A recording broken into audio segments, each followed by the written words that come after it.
Il bambino di Dio dei due fratelli Nishioka Kyodai è un titolo che io trovo molto interessante e sicuramente atipico nel panorama manga, che va a reinterpretare in chiave moderna e horror, in modo originale e grottesco, un passo nel Nuovo Testamento della Bibbia. Il manga risulta anomalo non solo per la sua storia, che non ci narra solo come può sembrare la nascita e la vita di un serial killer, ma anche perché non troviamo per nulla la presenza di balloons e la narrazione avviene in prosa e di prima persona da parte del protagonista. Il manga ha sin dalla prima pagina delle tinte molto forti, non solo nei dialoghi, ma soprattutto nelle immagini, che lo classificano tra i manga non adatti a tutti. Il disegno, che sicuramente spicca nel suo stile alternativo, a mio avviso, non è ciò che rende questa opera differente dalle sue dirette concorrenti, ma è proprio la visione sulle vicende date dai due fratelli a renderla geniale. Innanzitutto come inizia? Troviamo il nostro protagonista che nasce non da un parto normale, ma nasce letteralmente da un parto anale in un gabinetto tra materiale fecale e sangue. Appena nato e con il suo ristretto campo visivo, cosa vede per primo?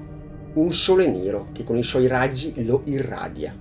Il simbolo del sole nero, nell'occulto, è visto come un oggetto che personifica Dio, dando forza e coscienza interna.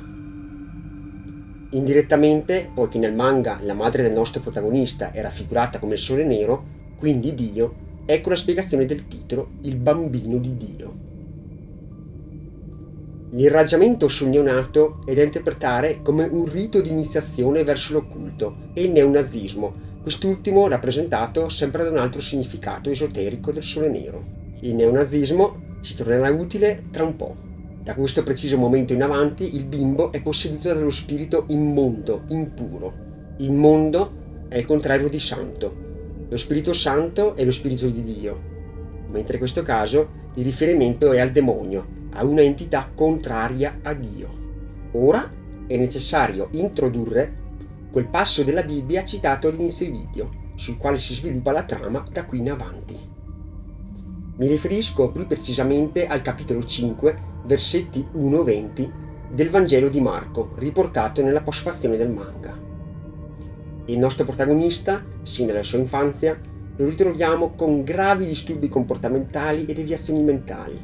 Non entro nello specifico per non rovinarvi il gusto malato e perverso per l'orrido dei due mangaka.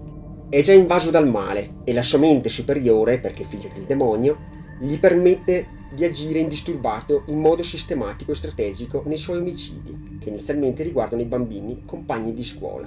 Chi mai potrebbe sospettare di un bambino? Non sarebbe possibile compiere tutto ciò per un bambino delle elementari. Quindi lui riesce a muoversi indisturbato.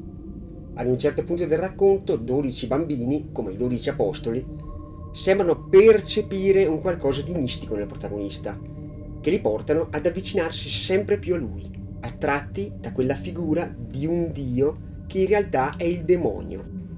Se normalmente nella Bibbia i 12 apostoli sono i messaggeri di Dio, allora nel manga sono i messaggeri del demonio, i peccatori.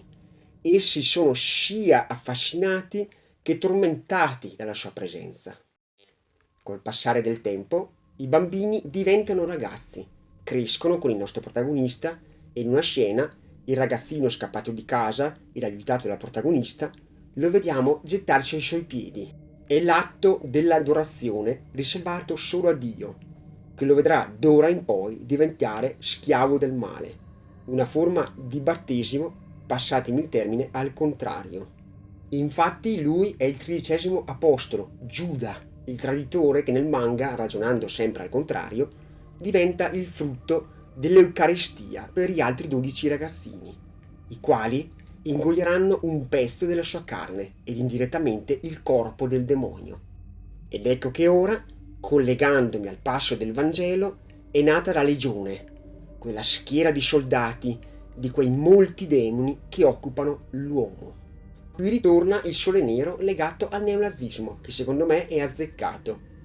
Inizia il piano diabolico che prevede omicidi di gruppo ai danni di senzatetto e di persone emarginate dalla società, dei reietti. raffigurati nel manga dei veri e propri briefing del protagonista con i suoi sottoposti e dalle sue spalle alla parete il sole nero. Tuttavia il protagonista sembra iniziare a perdere di vista il suo obiettivo, ovvero l'estinzione dell'umanità, ed è proprio in questo momento di debolezza che il suo braccio destro lo tradisce, come fece Giuda. Ma anche in questo caso al contrario, avvicinandosi al bene rappresentato da una ragazzina. Qui, a mio avviso, c'è una parte un po' in contraddizione con l'ideologia nazista portata avanti, ovvero il protagonista è innamorato di un ragazzo, non accettabile con l'omofobia.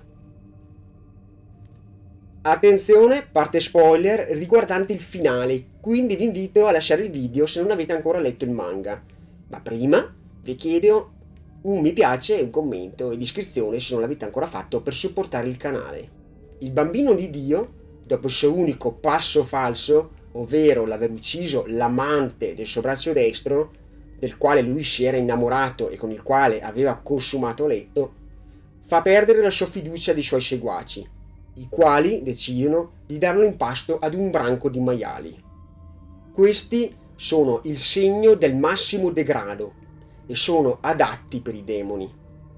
I maiali, inoltre, sono visti in questo caso come l'immagine dell'umanità bestiale. Mentre nel capitolo del Vangelo di Marco i demoni sono esorcizzati e l'uomo che si presenta dinanzi a Gesù è libero dal male, nel manga il male continuerà a rinascere perché l'uomo mangia i maiali. Il male dove è finito? Nei maiali. Di conseguenza il demonio rinascerà, tornerà alle sue origini e continuerà all'infinito finché esisterà l'uomo, cadendo continuamente in un circolo vizioso.